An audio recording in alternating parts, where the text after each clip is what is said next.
Voilà ce qu'il se passe quand on a la poisse.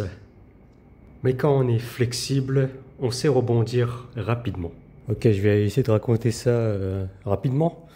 Alors, je suis actuellement à Bangkok, en Thaïlande. Quand je suis arrivé, j'avais loué un Airbnb pour une semaine. Et en arrivant, je prends la clé dans la boîte, enfin, le truc classique quoi, dans un Airbnb, avec le code et tout ça. J'arrive devant la porte et là j'insère ma clé et la clé se casse en deux littéralement dans le verrou. Et là j'ai commencé un petit peu à stresser, à me dire attends mais c'est bizarre ça, c'est la première fois de ma vie que j'ai une clé qui se casse en deux comme ça, une clé vraiment toute fine. Et en plus bah, il était 22h30 le soir. J'étais fatigué avec le voyage, le vol depuis Taïwan. Et ouais, à ce moment-là, je contacte le propriétaire par Airbnb. Je lui raconte ce qui se passe et que ouais, ma clé s'est cassée dans le verrou. Et il a mis du temps à me répondre en fait. Il a mis environ 20 minutes. Et moi, pendant ce temps-là, en fait, j'étais en train de me dire qu'est-ce que je fais parce que il est tard le soir. Je suis tout seul dans le couloir. Faudrait peut-être pas que je passe la nuit ici quoi.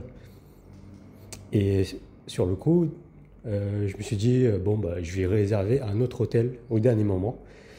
Et j'ai la chance de pouvoir faire ça parce qu'on est en Thaïlande, les prix sont pas trop chers comparé à d'autres pays. Et c'est ce que j'ai fait. J'ai réussi à trouver, à booker, à réserver un autre hôtel au dernier moment. Et moi, je suis arrivé 30 minutes plus tard à l'autre hôtel. Donc voilà l'anecdote. Et ouais, en pensant à ça, au début, en fait, je m'étais dit aussi que c'est bon. On entend souvent qu'il y a beaucoup d'arnaques dans certains pays, dont la Thaïlande. Et je m'étais dit, c'est peut-être une arnaque en fait qui va me demander de lui payer le remboursement de la clé. Mais finalement, non, le propriétaire était très réglo. Il m'a fait un remboursement le lendemain. Et ouais, c'est quelque chose dont il faut faire attention, mais j'avais bien regardé aussi les avis, par exemple, pour ce propriétaire, pour ses logements, et il avait pour la majorité des avis positifs. Bref, passons sur cette anecdote. Je parle de ça parce que ça me fait penser que ouais, quand on est flexible, quand on voyage beaucoup, on sait rebondir rapidement. Quand on a l'habitude de voyager beaucoup, par exemple, on on n'a pas l'habitude de ce genre d'expérience, par exemple, mais on sait comment réagir de manière très rapide. Et c'est une qualité, une compétence qu'on peut développer en fait à force de le faire. Bon, ça fait environ une semaine que je suis là. Comme je suis plutôt introverti, ça me prend un peu de temps pour... Déjà, de toute manière, quand on voyage, ça prend un peu de temps pour s'adapter à un environnement. Mais moi, j'aime bien prendre le temps, en fait, de passer un certain temps à un endroit pour savoir comment je me sens de manière générale. Quelles sont mes émotions? Est-ce que j'ai des émotions positives, négatives? Est-ce que je me sens bien de manière générale, quoi? Et ouais, quand j'étais à Taïwan bah, le mois dernier, il y a eu des bons, il y a eu du mauvais. J'ai un peu retrouvé les aspects que j'aimais bien là-bas et j'ai aussi retrouvé les aspects que j'aimais moins. Ce qui fait que aussi que je sentais pas de nouveauté là-bas en fait. J'étais un peu trop familier. J'ai passé plus de 4 années de ma vie là-bas, ce qui fait que j'avais même pas envie de faire des choses spécialement en fait, même là-bas, même arrivé là-bas. Ce qui est très différent ici à Bangkok. Bangkok est très très développé, il y a beaucoup de choses à voir en fait, il y a beaucoup de choses à faire, il y a beaucoup d'activités. Et bah, déjà avec mon arrivée un peu spéciale, ça m'a demandé encore un peu plus de temps pour m'adapter. J'ai changé d'hôtel 2 fois entre-temps. Maintenant je suis dans un autre Airbnb pour la semaine. Ouais, je suis plutôt bien situé cette fois. Mais moi, ce que je fais aussi quand je voyage, enfin maintenant en tout cas, moi j'aime beaucoup voyager comme un local, vivre comme un local. Et ça veut dire quoi vivre comme un local? Moi je n'aime pas faire comme, je sais pas, les youtubeurs par exemple qui passent leur vie à voyager, qui font des vlogs voyage. Et je dis pas ça pour critiquer, mais en fait si, peut-être que si, en fait je dis ça pour critiquer, je suis honnête. Parce que moi aussi j'ai fait ça à un moment dans ma vie, hein. J'avais fait des vlogs à Taïwan. Mais ouais, ce que je veux dire c'est que Vivre comme un local, c'est pas le gars qui va faire toutes les attractions, qui habite dans un condo super luxueux, qui va dans des restaurants occidentaux alors qu'il est en Asie. Je vois pas du tout le sens de faire ça en fait. Moi, vivre comme un local, c'est un peu trouver des endroits où habiter pas cher. Donc ça peut être très excentré par rapport au centre-ville. C'est manger comme un local, c'est-à-dire payer moins de 2 euros le repas.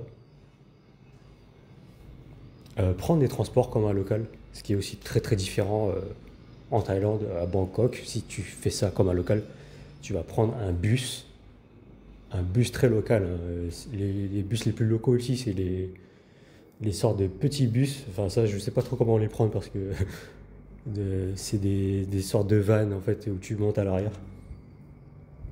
Ça, je sais pas trop comment faire parce que je pense qu'il faut parler un peu plus taille quand même pour rentrer dedans. Et moi, je prends plus les longs bus mais qui ont pas de fenêtre. Ça, c'est des bus vraiment pas chers qui coûtent 8 bahts. Je sais pas l'équivalent en euros, ça doit être, je sais pas, 20 centimes.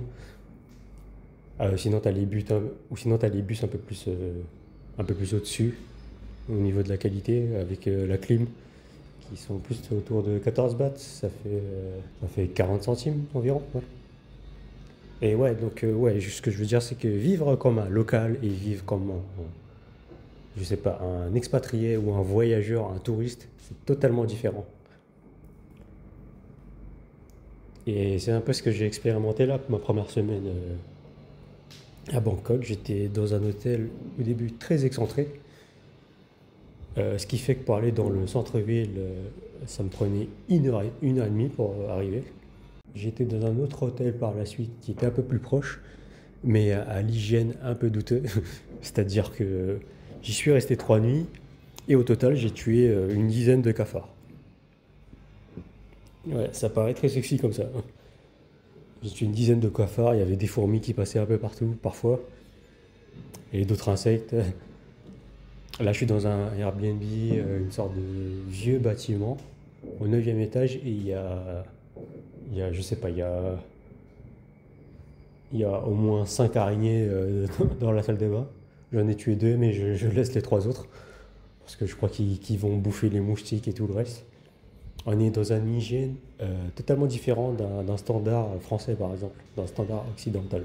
Quand je suis arrivé aussi, j'ai tué un cafard. Enfin, tout ça pour dire que ouais, le niveau d'hygiène est différent, le niveau de qualité est différent.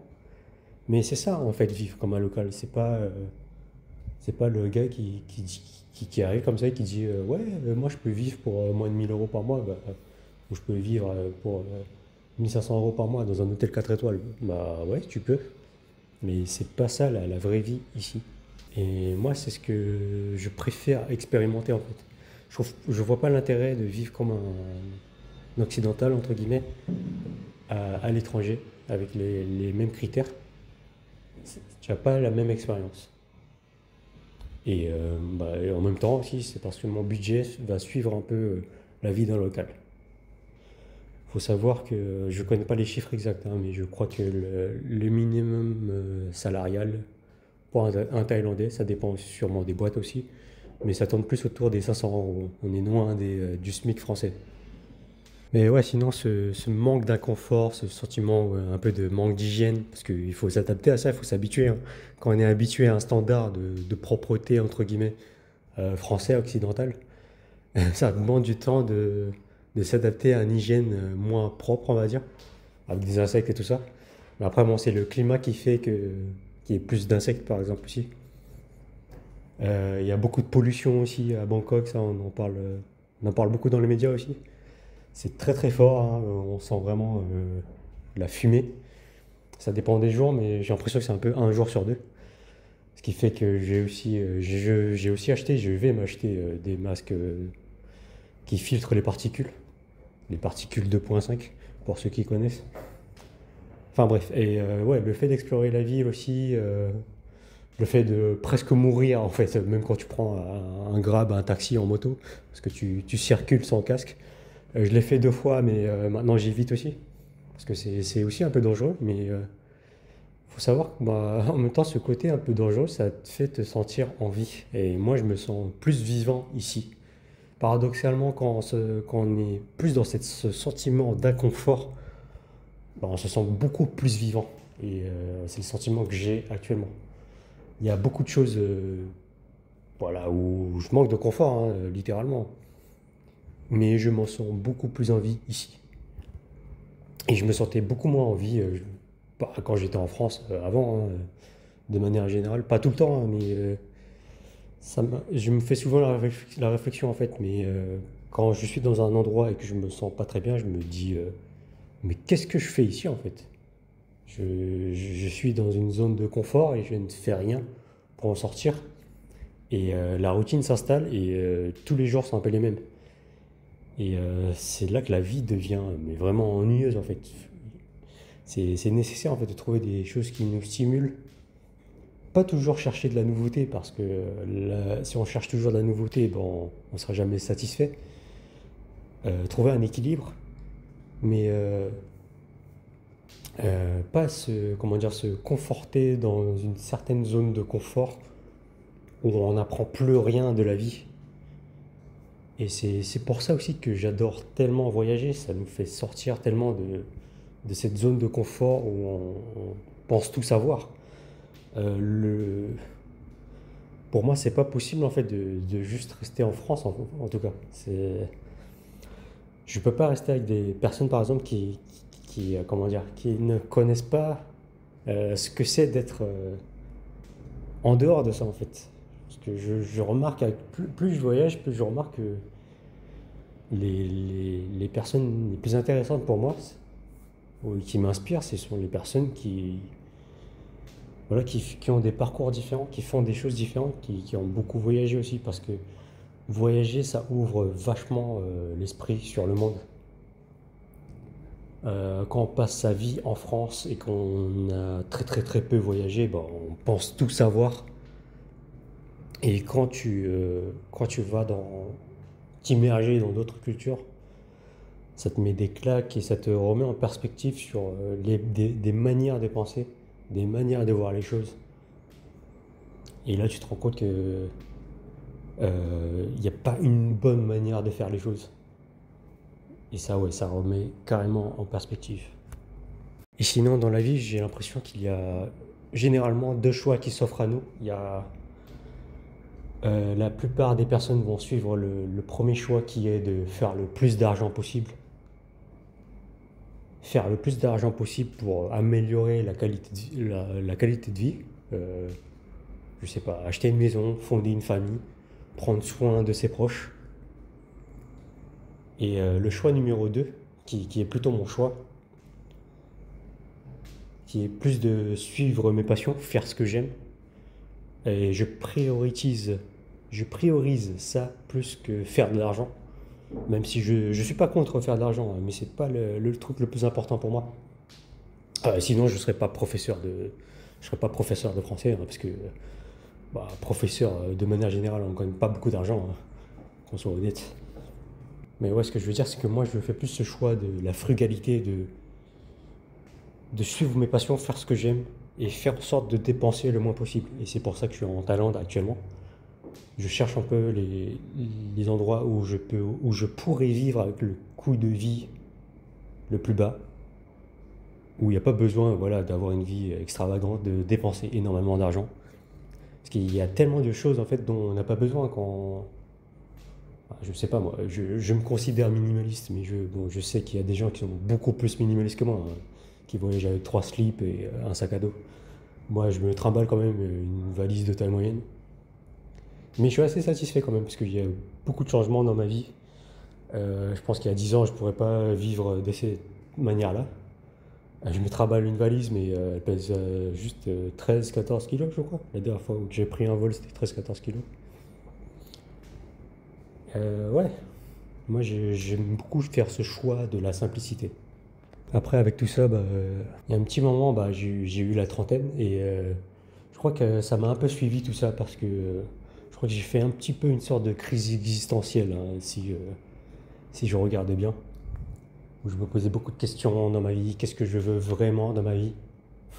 Et ça m'arrive parfois de me dire qu'est-ce qu'aurait été ma vie si je ne serais jamais parti voyager à long terme. Si je serais pas parti, par exemple, à Taïwan apprendre le mandarin en 2018, si je serais resté en France tout le long, peut-être que j'aurais une vie très très différente maintenant.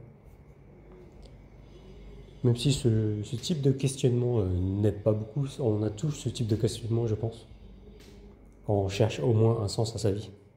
Quand je me dis ça aussi, je me dis quand même que j'ai beaucoup de chance d'avoir cette flexibilité de voyager beaucoup. Après, je le répète, je ne gagne pas beaucoup d'argent, mais au moins je peux me permettre de faire des choix pas chers. J'ai cette liberté. J'ai la trentaine, j'ai pas de responsabilité directe, j'ai pas d'enfant, j'ai pas de femme, j'ai pas de crédit à payer. Et c'est super plaisant ce sentiment de liberté en fait. Et je sais pas si ça va changer dans l'avenir, hein. Je vais peut-être vouloir m'installer quelque part. Je vais peut-être vouloir plus de confort. Mais en tout cas, là maintenant, c'est ce que j'aime. Et j'aime bien, comment me dire. Là, je suis un peu dans l'optique me créer des bases et me sentir bien dans plusieurs endroits. Et c'est super plaisant en fait de se dire que là, je me dis que, bah, par exemple, l'année dernière, je suis allé en Chine pour la première fois et je me dis que j'ai débloqué cette partie du monde. C'est incroyable parce que la Chine, il y a un petit côté où il y a plein de trucs, comment dire, ça fait un peu peur en fait d'aller en Chine, de se dire que tout l'écosystème est différent. Il faut s'adapter, faut parler la langue déjà. Si tu veux vraiment bien profiter et te démerder facilement là-bas, il faut parler la langue. Et rien que ça, je me dis, putain, c'est incroyable. Et maintenant, je me dis facilement que je peux voyager un peu partout dans le monde, ouais, surtout en Asie en tout cas. Parce que ouais, j'ai jamais été en Amérique du Sud par exemple, en Afrique, etc. Mais en Asie, je peux aller quasiment partout et il n'y aura aucun problème. Je pourrais me démerder. Et ce sentiment, c'est super plaisant. Et le fait d'explorer comme c'est aussi une forme d'investissement pour moi parce que là, j'explore, je vois un peu, je deviens familier avec certains endroits, certaines parties. J'apprends la langue, je commence à apprendre la langue aussi. Ça prend beaucoup de temps pour apprendre une langue, hein. J'en suis à peine à quelques semaines là. Mais juste le fait de se dire que je vais pouvoir communiquer, je vais pouvoir commander à manger, rien que ça, en fait, ça t'ancre un peu plus dans la société. Et pour le long terme, c'est super bénéfique. Tu peux te dire, enfin, moi, je me dis en tout cas que si je ne restais pas là, je pourrais revenir et je pourrais être à l'aise. Je pourrais ramener des personnes si je veux, ramener ma famille ou même m'installer si des opportunités arrivent, je sais pas. Alors, mon objectif aussi en voyageant là, c'est bah, revoir des amis, renforcer des liens amicaux, mais aussi développer une sorte de réseau, enfin faire des nouvelles rencontres. Et c'est ce que j'ai un peu l'occasion de faire là à Bangkok. Je sais pas si ça va plus se développer ou pas, mais je vais à des événements, je fais des activités pour rencontrer des personnes. Euh, Rencontrer des personnes en soi, c'est très facile, hein. Tu vas juste à un événement. Quand tu as l'habitude, tu te pointes en fait. Tu vas à l'événement. Peu importe ce que c'est, peu importe ce que c'est. Ça peut être un échange linguistique, ça peut être une activité, une balade dans la nature, je sais pas. Et c'est là que tu vois en fait si ça match avec les gens. Et bon, je pense qu'en pourcentage, ça dépend de la personnalité de chacun, hein. Et moi, je suis de nature introvertie, ça c'est clair. J'ai fait une balade, je me souviens, la semaine dernière, un samedi. Et mon côté introverti, solitaire, était un peu ressorti parce que c'était une balade avec une vingtaine de personnes, ce qui est déjà extrêmement stimulant en fait, hein. Il y a beaucoup de gens et des petits groupes commencent à se former un petit peu. Et moi, ça me fatiguait un petit peu par moments, je me retrouvais un peu solo. Pas par défaut, hein, pas parce que j'arrivais pas à m'intégrer, mais juste parce que ça me fatiguait en fait. Trop de gens. Donc je m'écartais un peu parfois du groupe par moment et je faisais un peu mon solitaire avant de revenir pour avoir d'autres conversations bien sûr. Et c'était très intéressant, hein. Il y a eu des conversations très intéressantes. Mais bref, tout ça pour dire que ouais, c'est très facile de faire des rencontres. Mais après, voir si ça match ou pas, si des liens plus profonds peuvent se créer, ça c'est une autre histoire. Je pense qu'en pourcentage, il y a beaucoup moins de chances parce que on a tellement des façons de voir différentes, des personnalités différentes. Mais aussi, il faut savoir que bon, pour se créer des amitiés, c'est surtout une question de fréquence aussi. Tu peux rencontrer une personne une première fois et voilà, c'est pas terrible, il se passe pas grand-chose. Et c'est en plus en faisant des activités, en voyant les personnes à la suite, plusieurs fois, que là on peut créer du lien et peut-être voir une amitié. Et voilà, je vais voir comment ça se passe pour moi de ce côté-là. Ouais, je voulais pas aussi parler de quelque chose, c'est bon, j'en ai déjà parlé dans le passé, hein, mais parfois je me considère aussi comme quelqu'un de bizarre. Enfin, quand je dis bizarre, c'est pas dans le sens négatif, hein, c'est plus dans le sens où je n'aime pas faire les choses normalement entre guillemets, hein, comme les autres, avoir une vie normale, avoir un CDI, gagner beaucoup d'argent, fonder une famille, acheter une maison à crédit, ça, bon, j'en ai déjà parlé plusieurs fois. Ce qui peut être très bien, hein, si c'est ce qu'on veut, bien sûr. Et je vais pas mentir, hein, ça m'est aussi traversé l'esprit, hein. Parce que je viens d'avoir 30 ans et c'est classiquement ce que fait la plupart des gens.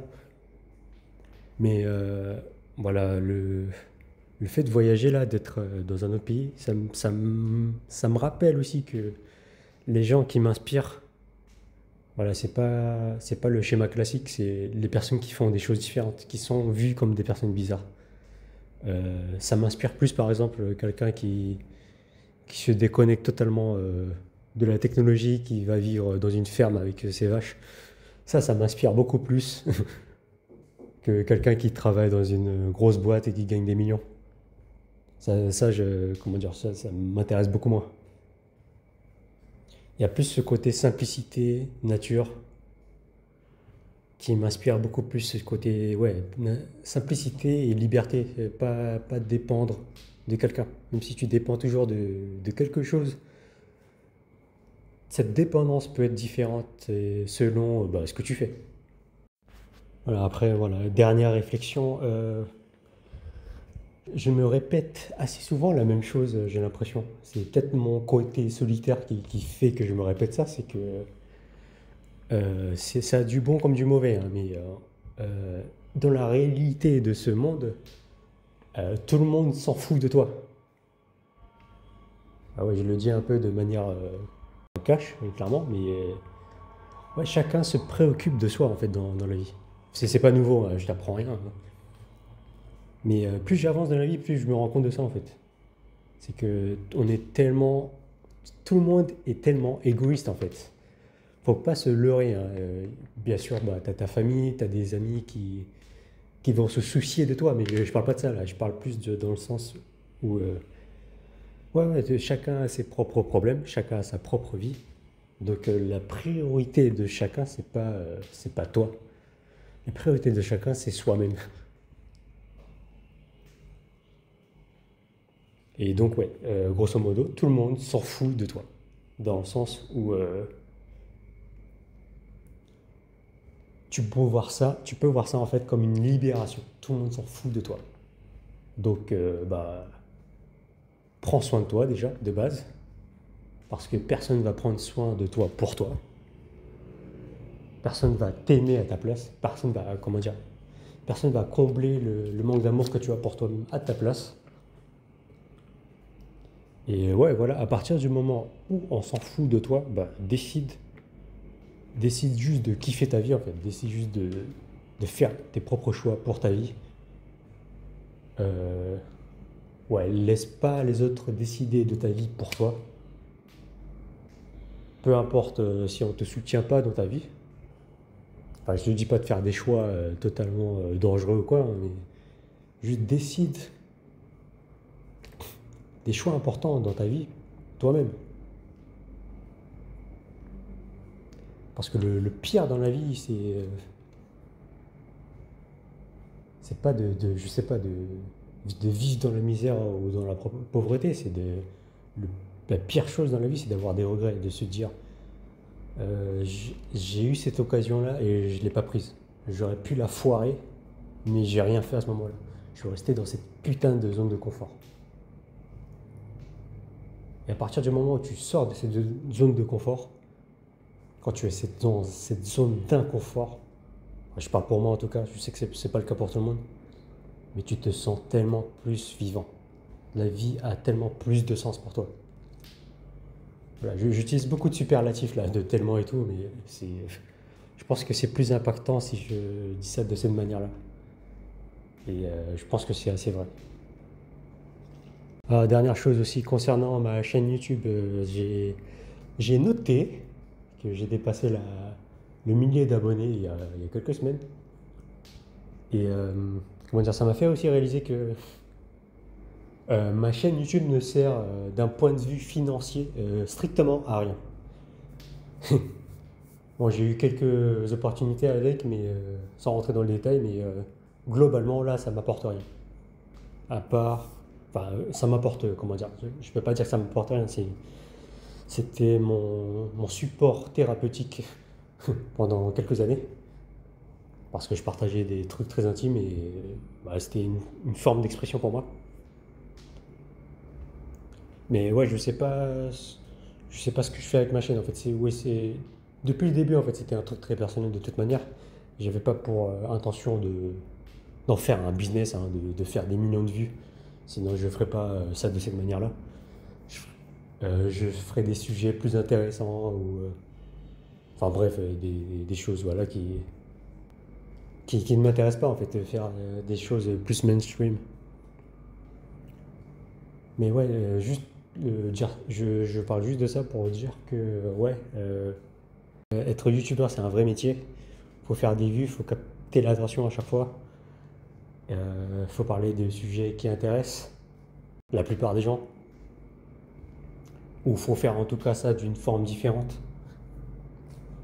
Mais moi, ouais, je veux continuer de garder cette forme authentique, pas me détacher de ça, parce que c'est ça que j'aime en fait. C'est ça que j'aime consommer déjà. J'ai eu d'autres idées, hein, faire une autre chaîne YouTube et faire d'autres choses avec, mais pour l'instant, je pense que je vais garder ça comme ça.